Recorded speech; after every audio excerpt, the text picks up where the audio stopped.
2009년도에 57세로 소천하신 고 장영희 교수님이라는 분이 계십니다.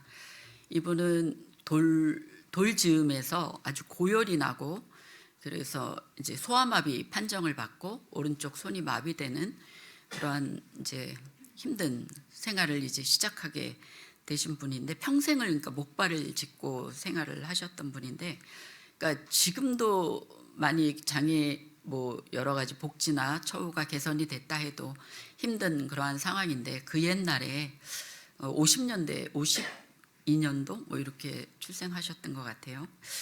그 옛날에 그 장애를 가진 분으로 산다는 거는 굉장히 힘들고 어려운 그러한 일이었는데, 이분이 어렸을 때 이제 마당인가 이 문 앞에 나가 있을 때, 옛날에는 왜 다 놀이터 같은 게 없고 막 길에서 막 놀고 그랬잖아요. 애들 막 노는 것도 보고 이러던 어느 날 엿장사 아저씨가, 옛날에는 막 가위질 하면서 지나갔었죠. 그분이 이렇게 지나갔다가 다시 돌아와서 깨어 2개를 이분한테, 이 어린이한테 주면서 괜찮아 그러더래요. 근데 이 조그만 애가 앉아갖고 깨어 공짜로 먹어도 괜찮다는 건지, 너 평생 목발 짚어도 괜찮다는 건지 그런 생각을 하면서, 근데 그 괜찮아라고 하는 말이 너무 이제 살 소망이 있구나, 살 수 있는 힘이 있는 인생은, 그 어린애가 뭐 인생이란 단어 몰랐겠지만 살 소망이 있구나, 이런 생각을 했었다 그래요. 그러면서 뭐 여러 가지 우여곡절을 통해서, 심지어 옛날에는 그 장애가 있는 분한테는 뭐 중고등학교 입시 시험을 볼 자격을 주지 않았다고 합니다. 우리나라가 그랬던 나라였는데, 그래서 아주 우여곡절 끝에 대학을 졸업하고 이제 미국으로 유학을 이제 가셨어요. 갔는데 거기서도 뭐 엄청난 힘든 일들이 많이, 뭐 상상할 수 없는 일들이 많았겠죠. 근데 거기서 이제 이분이 썼던 얘기 중에 하나가 뭐냐면, 죽을 힘을 다해서 논문을 써서 박사학위 논문을 다 완성을 했는데 집에 도둑이 들었다는 거예요. 뉴욕에 살고 있었는데 도둑이 들어서 뭐 물품 갖고 간 것도 막 힘든데, 그 마지막 그 논문, 박사학위 논문이 없어졌다라는 거죠. 그 논문이 없어진 걸 보면서 자기의 인생 모든 게 이제 날아갔다, 절망하고 좌절하고 침대에 이제 누워서 맨날 며칠을 그렇게 하고 있었대요. 한 일주일 그렇게 하고 있는데, 어느 날 갑자기 이 창문에서 요만한 햇살이 이렇게 비치는데, 그거를 딱 보면서 괜찮아, 이 생각이, 이제 엿장수 아저씨 말이 생각이 나는 거죠. 이 괜찮아 하는 이 마법 같은 이 말이 탁 떠오르면서 툭툭 털고 일어나서 1년을 또 죽을 힘을 다해서 썼던 거니까 기억을 하고 이러면서, 요새 컴퓨터가 있으면 뭐 그까짓 거 다시 뭐 복사하면 되지만 그러한 상황이 아니었기 때문에 1년에 걸쳐서 그 논문을 다시 쓰고 완성을 한 다음에 첫 장에 이렇게 썼다고 합니다. 내 논문 원고를 훔쳐가서 내가 삶에서 가장 중요한 교훈, 다시 사는 법을 가르쳐준 도둑에게 감사합니다, 이렇게 썼다고 합니다. 근데 이분이 이제 나중에 한국에 와서 거기 영문과 교수를 하시고, 그리고 암 투병으로 이제 소천을 하셔서, 제가 오늘 본문이 욥기라고 하는 거를 알고 이분의 인생이 갑자기 떠올라서 몇 가지 이런 에피소드를 이야기를 했습니다. 그래서 오늘 저희가 그리스도 중심 성경 읽기로 수요일 오전 예배 본문을 정하는 거 알고 계시죠? 그래서 우리 친절하신 우리 이주영 목사님께서 수요 예배 담당이신데, 저한테 본인은 항상 그날 읽은 본문을 가지고 설교를 했노라며, 그래서 저도 오늘 본문으로, 담당자가 그렇게 친절하게 말씀해 주셔서 오늘 본문으로, 이렇게 오늘 본문은 도대체 뭔가 봤더니 참 욥기의 그 인생, 욥기의 그 내용을 관통하는 그러한 본문이어서 제가 너무 감사했습니다. 근데 제가 오늘 일주일 동안 우리가 욥기를 읽는다라고 하는 걸 보면서 갑자기 옛날에 들었던 우리 권사님들의 그 말씀이 생각이 났는데, 그게 참 그 권사님들이 그런 얘기 많이 하셨어요. 옛날 권사님들이. 나는 욥기는 안 읽어. 욥기 읽으면 고통스러운 고난이 오더라고. 그래서 욥기는 읽기가 무서워. 읽기가 싫어. 막 이런, 그게 복음이라고, 여기에서 떠나지 않는 그 울림이 있는 것을 제가 그렇게 알게 됐습니다. 저한테. 근데 욥기라고 하는 거는 진짜 욥의 인생 다큐멘터리죠. 그야말로 우리 텔레비에서 많이 보는 인생 극장, 여러분 아시죠? 따라라란 따란 따란 따란 따라라란, 그 음악만 들어도 가슴이 찡하고 거기에 아주 유쾌하고 즐겁고 행복한 그러한 사람이 어디 나옵니까? 정말 그 고난을 뚫어내고 힘들고 어려운 그러한 분들의 그 이야기가 나오는데, 바로 이 욥기가 욥의 인생 극장이다, 오부작, 그러한 생각이 들었습니다. 먼저 이 욥에 대한 그 어떠한 그 성경에서의 포지션을 좀 먼저 이야기하고 싶은데요. 욥은 구약에 써 있죠. 구약은 율법서, 역사서, 시가서, 선지서 해서 시가서 안에 그 잠언서와 전도서와 더불어서 욥기를 우리가 지혜문학이다라고 얘기를 하고 있습니다. 예, 그래서 이제 욥기 전체의 그 내용을 한번, 이 성경 안에서의 그 욥의 위치가 거기였고, 욥기에, 그리고 욥기를 어떻게 풀어가고 있는지를 잠깐 설명을 드리면요. 맨 처음에 천상회의가 나오고, 그 다음에 세 가지 사이클에 세 논쟁이 나옵니다. 세 친구와 욥의 그러한 세 논쟁이 나오고요. 그 다음에 욥의 탄식, 욥의 고백, 독백이 나오고, 그 이후에 엘리야의 발언이 나온 이후에 절정을 이룰 때 하나님이 나타나시는 거죠. 클라이막스에 하나님이 나타나셔서 그 다음에 바로 욥이 회복된다. 이러한 스토리가 이러한 구성으로 욥기가 이렇게 쓰여졌는데, 욥기가 그냥 이렇게 해서 그냥 줄줄줄줄 쓰여진 게 아니라 욥기는 아주 치밀하고 완벽한 그러한 문학 구성을 갖고 있는 그러한 책이라고 이야기할 수 있겠습니다. 그러면 세 가지 논쟁, 세 가지 사이클로 세 친구와 욥이 이야기를 하고 있는데, 엘리바스가 이야기하면 욥이 답변하고, 그리고 빌닷이 이야기하면 욥이 답변하고, 소발이 이야기하면 욥이 답변하고, 이게 한 사이클이에요.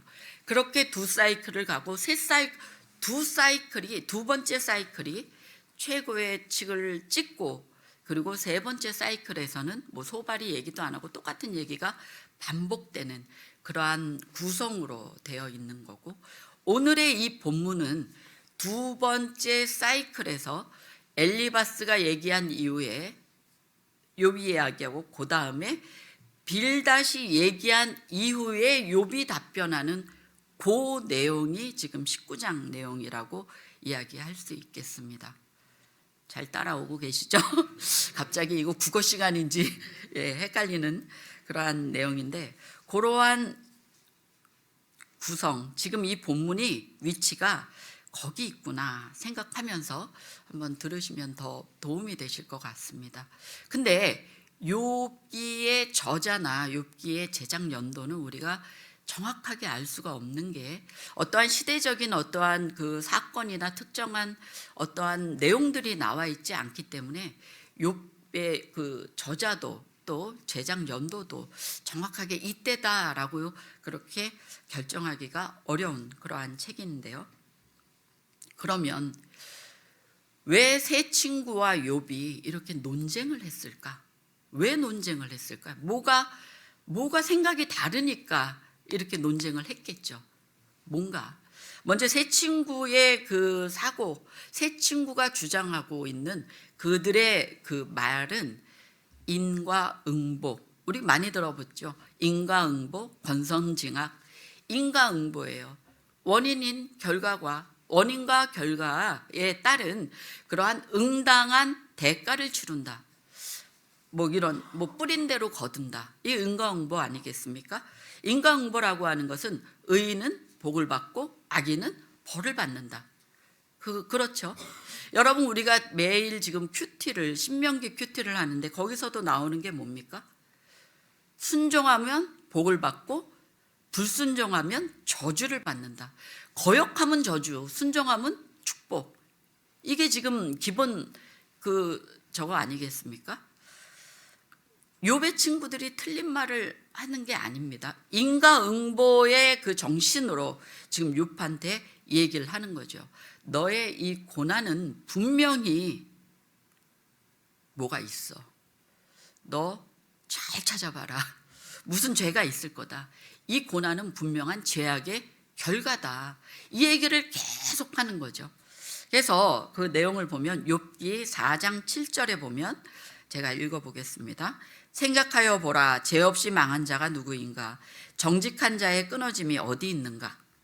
욥기 8장 3절 다 같이 읽도록 하겠습니다. 하나님이 어찌 정의를 굳게 하시겠으며 전능하신 이가 어찌 공의를 굳게 하시겠는가? 지금 여기 이 내용은 전부 죄 없이 망한 사람이 누구겠어? 다 죄를 갖고 죽는 거지. 하나님은 공의와 정의의 하나님인데 어떻게 그걸 굳게 할 수 있겠어? 너 분명히 뭔가 있다. 너한테 이 고난의 원인이 있을 것이다. 이 얘기를 주장을 하고 있는 것이죠. 근데 욥은 그거에 맞서서 아니다. 까닭 없이 나를 치신다. 하나님은 까닭 없이 무죄한 나를, 무고한 나를 지금 계속 이렇게 나를 치고 계시다라고 주장을 하는 거예요. 욥기 9장 17절 다 같이 읽어보도록 하겠습니다. 그가 폭풍으로 나를 치시고 까닭 없이 내 상처를 깊게 하시며 까닭이 없다. 나도 인과응보 알고 나도 인과응보 그 사관으로 살고 있는 사람이지만 내가 막상 이 고난을 당하고 보니 이렇게 설명할 수 없는 그게 있더라. 그 얘기를 하는 것이죠.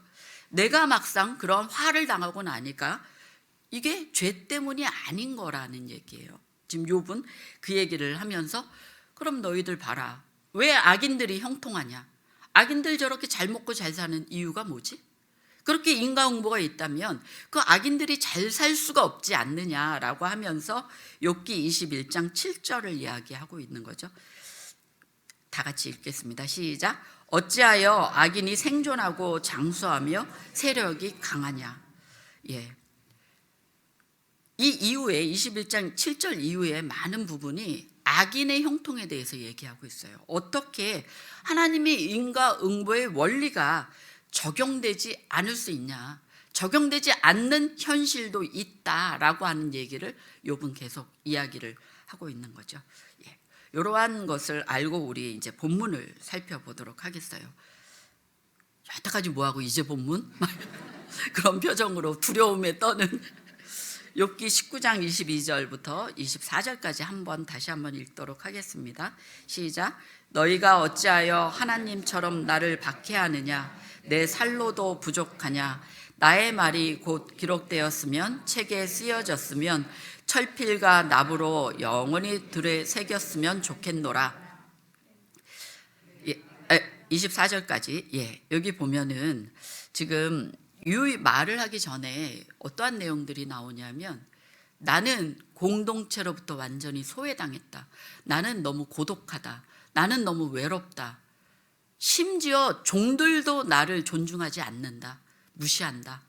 나는 인간관계의 그 모든 것들이 차단당했다. 차단됐다가 차단당했다.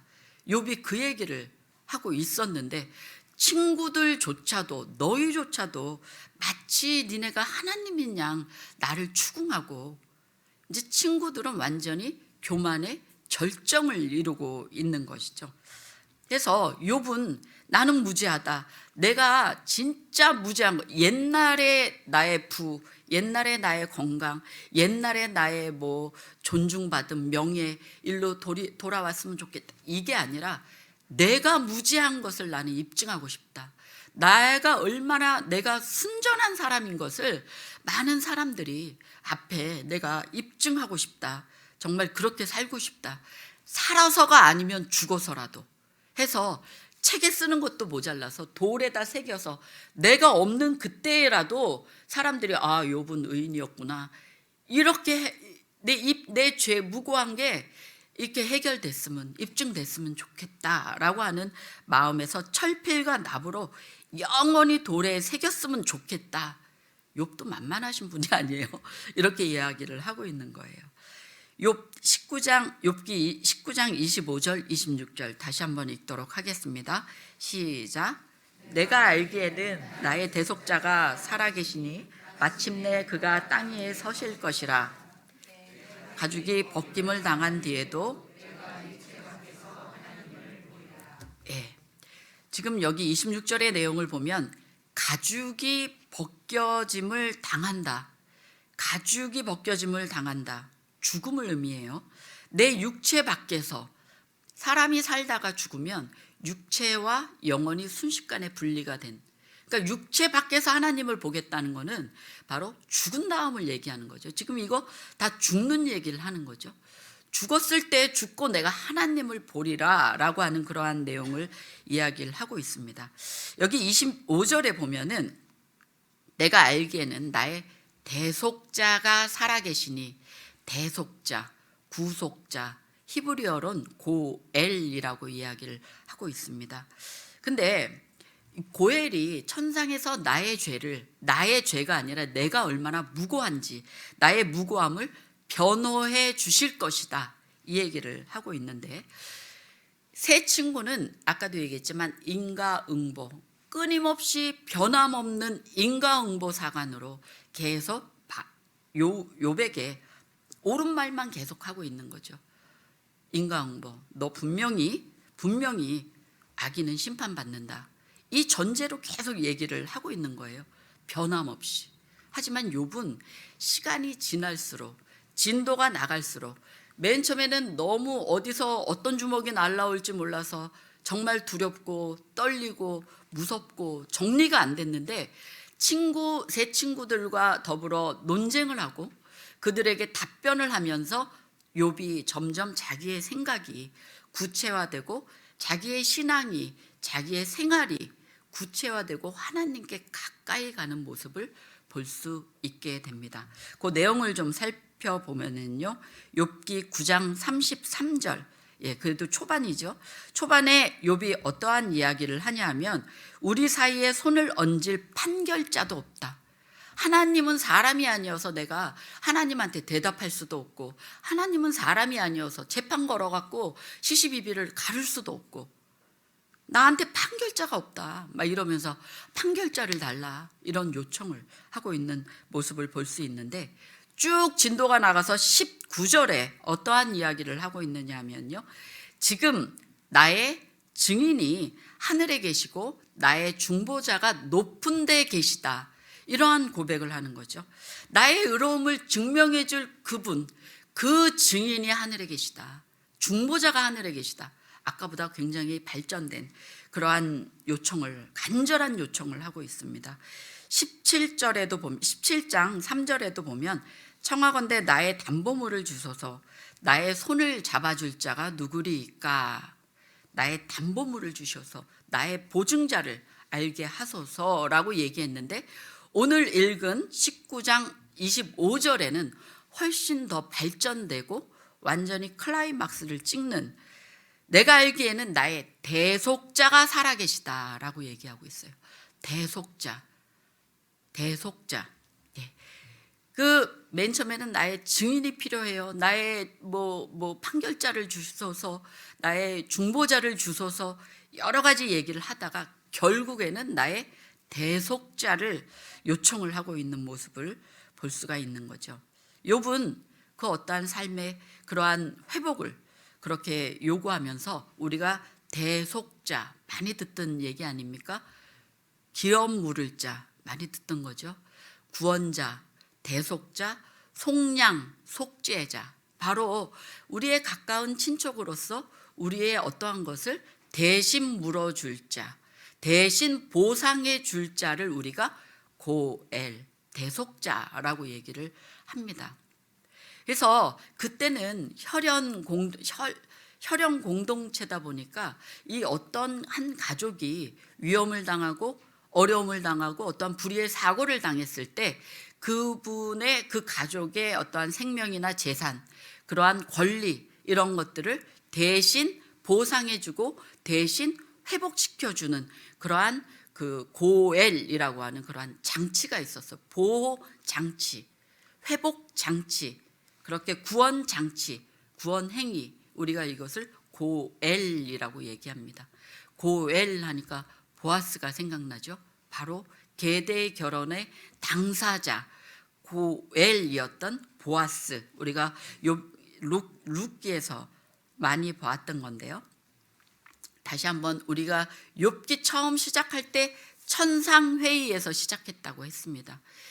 사단은 계속 제가 뭐 이러면서 계속 의욕을, 욥의 고난은 사단의 의욕을 불식시키기 위한 하나님의 허용이었다. 욥의 고난은 어떠한 죄의 결과가 아니었다는 것을 우리가 알고 있듯이 욥의 탄식은, 여기 계속 나오는 이러한 욥의 탄식은 이 모든, 가져가신 분도 하나님이시고 주신 분도 하나님이시라고 고백했듯이 이 모든 이 상황은 하나님께로부터 비롯됐다는 것을 기본 전제로 해서 하는 탄식입니다. 해서 우리 신앙이 있는 그리스도인들, 신앙인들은 바로 욥과 같은 그러한 탄식, 그러한 욥의 언어가 굉장히 합법적이고도 하나님의 자녀라면, 하나님을 아는 신앙인이라면 할 수 있는 그러한 정당한 그러한 고백이었다고 얘기할 수 있겠습니다. 그러면 여기서 대속자 고엘에 대해서 우리가 한번 이야기해 보고 싶은데요. 우리가 하나님을 믿는데 그 하나님은 삼위일체 하나님이시다. 성부, 성자, 성령 하나님이신데 이 세 인격체, 삼위 인격체는 서로 섞이지 않고 서로 혼미하지 않고 독립된 그러한 인격체, 하지만 성부도 하나님이시고 성자도 하나님이시고 성령도 하나님이시라고 하는 일체, 그 본질에 있어서는 하나시다, 일체한다. 그래서 우리가 삼위일체라는 얘기를 하죠. 여기서 보면 욥은 그 하나님을 심판주 하나님으로 지금 이해를 하고 있습니다. 심판주 하나님이 나의 이러한 고난을 허용하셨는데, 지금 우리가 지금 여기서 대속자가 살아계시다라고 하는 이 고백은 무슨 고백이냐면, 그 하나님이시되, 같은 하나님이시지만, 그 하나님 자신이시지만 하나님과 구별된 해서 나의 이 무고함을 옹호해주고 변호해줄 그 하나님이 계시다는 거죠. 무슨 말씀인지 아시겠습니까? 영원에서 계신, 영원부터 영원까지, 부터와 까지가 없는 영원에 살아계시는 그 하나님이 시간 속으로 뚫고 들어온 사건을 뭐라고 합니까? 우리가 성육신이라고 하죠. 그 하나님이 영원에서 시간 속으로 뚫고 들어와서 우리의 모든 인간의 굴욕과 모욕과 이걸 당하시고 하늘 법정에서 우리를 대표해서 우리를 변호해 준, 하늘 법정에서 우리를 개노해 줄 분, 바로 예수 그리스도죠. 아까도 말씀드렸지만 욥은 구약시대 사람이에요. 예수 그리스도에 대한 개념이 없는 사람이죠. 그런데 욥은 지금 대속자가 살아계시다라고 하는 그러한 아주 어둠 속에서 한 줄기 빛과 같은 그러한 소망, 그러한 확신을 잡고 분명하고 확실하게 고백을, 선포를 하는 거죠. 나의 대속자가 살아계시다. 나의 이 무고함을 증명해주고 옹호해주고 변호해줄 그분이 살아계시기 때문에 내가 이제 나를 죄인으로 보지 않으시고 나를 만나주실 그 하나님을 그 하나님을, 죄인으로 보지 않는 그 하나님을 만나리라. 그분은 나를 친밀하게 우리가 서로 알아볼 거다. 이 고백을 하는 거죠. 너무 당연해서 예. 그 히브리서 7장 25절에 보면은 그러므로 자기를 힘입어, 다 같이 한번 읽도록 하겠습니다. 시작. 그러므로 자기를 힘입어 하나님께 나아가는 자들을 온전히 구원하실 수 있으니 이는 그가 항상 살아계셔서 그들을 위하여 간구하심이라. 예. 우리는 너무나 이 예수 그리스도에 대한 그걸 너무 잘 알고 있죠. 욥은 그러한 개념이 예수 그리스도가 이 땅에 오셨을 때 성취될 그 내용을 알지 못하는 상황에서 그가 대속자를 지금 살아계시다라고 하는 걸 고백을 하고 있습니다. 대단한 일이죠. 우리는 예수 그리스도에 대한 정보, 예수 그리스도에 대해서 아는 게 너무나 많지만 진짜 인생에 막막한 일을 당했을 때, 정말 힘들고 어려운 일이 있을 때, 정말 어려운 일이 있는 분에게 예수 그리스도를 전할 때 이렇게 확실하게 그분이 살아계시다라고 하는 그거를 정말 선포할 수 있는가? 욥은 요만한 실줄기 같은 그 빛 하나가를 잡고 그러한 것을 아주 믿음으로 선포했었던 그런 모습을 우리가 볼 수 있습니다. 자기를 힘입어서 히브리서 7장 25절에 보면 하나님께 나아가는 자가 누굽니까? 바로 그리스도인들이겠죠. 그리스도인들을 온전히 구원하실 수 있는 예수 그리스도가 항상 살아계시고 그들을 위해서 간구하신다. 바로 성육신 하신 그 하나님이 우리의 고엘이 되신다는 것입니다. 바로 그 고엘 되신 예수 그리스도가 우리를 그렇게 하나님 앞에 설 수 있도록 우리의 죄를 대속해 주셨다는 것이죠. 그럼 보세요. 욥은 처음부터 끝까지 나는 무죄하다. 내 죄 때문에 이렇게 고난을 당하는 게 아니다라는 그러한 주장을 계속했어요. 친구들의 그런 엄청난 발언 속에서도 그것을 굽히지 않았었어요. 근데 끝에 가니까 어때요? 진짜 욥이 옳았죠. 그렇다면 욥이 옳았다면 도대체 인과응보를 주장했고 인과응보의 그 사고는 도대체 어떻게 된 건가? 이 친구들이 얘기하는 인과응보, 틀린 말이 아니었다고 얘기했죠. 인과응보에 대한 내용이 그럼 틀린 건가? 그게 틀린 게 아니라 우리의 어떠한 법칙, 우리의 어떤 틀, 그 하나님께서는 그러한 틀과 법칙과 이러한 것에 갇히는 분이 아니라는 거죠. 그 틀과 그 법칙을 초월해 있는 분이시기 때문에 우리가 구원을 받을 수 있는 것이죠. 욥은 자기 죄 때문에 이렇게 고난을 받은 게 아니다. 하지만 또 많은 또 다른 사람들은 자기 죄 때문에 고난을 받는 사람들도 있어요. 하지만 그 사람들도 바로 고엘이 적용이 된다는 것이죠. 왜? 그 틀에 적용되지 않는 틀을 초월해 계신 하나님이시기 때문에 자기 죄로 고난을 당하는 그러한 사람도 고엘이 역시 적용이 된다. 왜냐하면 예수 그리스도께서 우리의 죄를 사해 주시고 우리를 위해서 그렇게 항상 우리를 살아계시는 그러한 분이시고 우리를 위해서 간구하시는 그러한 분이시기 때문인 것이죠. 그래서 욥은 자기를 구원해 주시고 자기를 자기답게 살 수 있도록 그렇게 회복시켜 주신 분이 바로 고엘의 하나님인 것을 깨달아 알았죠. 그 고엘의 하나님을 깨달아 아는 게 바로 지혜인 것이죠.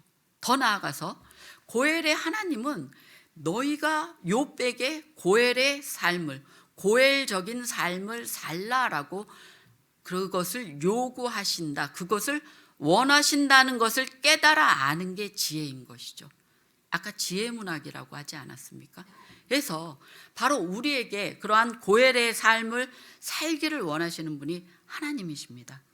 사탄은 너 내일도 똑같이 이렇게 아플 거다. 너 내일도 이렇게 똑같을 거다. 모레도 1년 후도 네 자녀는 계속 중독되고 너는 계속 가난하고 변함없어.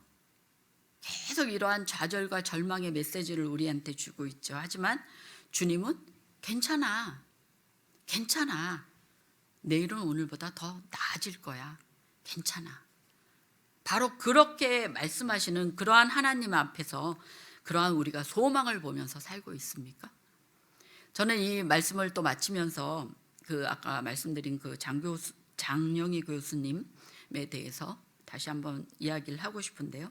그분이 형제 자매가 좀 많이 있으신데 그분이 이제 돌아가시고 10주기 이분이 이제 어렸을 때부터 소아마비였기 때문에 기동력도 걸을 수가 없는 거죠. 이랬을 때 이 손이의 오빠가 항상 이 동생을 업고 다녔다 그래요. 항상 이 오빠가 언제나 필요할 때는 이 오빠가 나타나서 도와주고 업고 다니고. 여러분 그 장애인 동생이 있다는 게 얼마나 수치스러운 일이겠어요. 숨겨두고 싶고 이런 애가 있다는 게 이제 막 장롱에 숨겨두고 싶었을 텐데 그 동생을 항상 업고 다녔다 그래요. 그래서 근데 그 오빠가 그 장 교수님 그 추모 10주기 마치자마자 그 뇌출혈로 소천을 하셨는데요.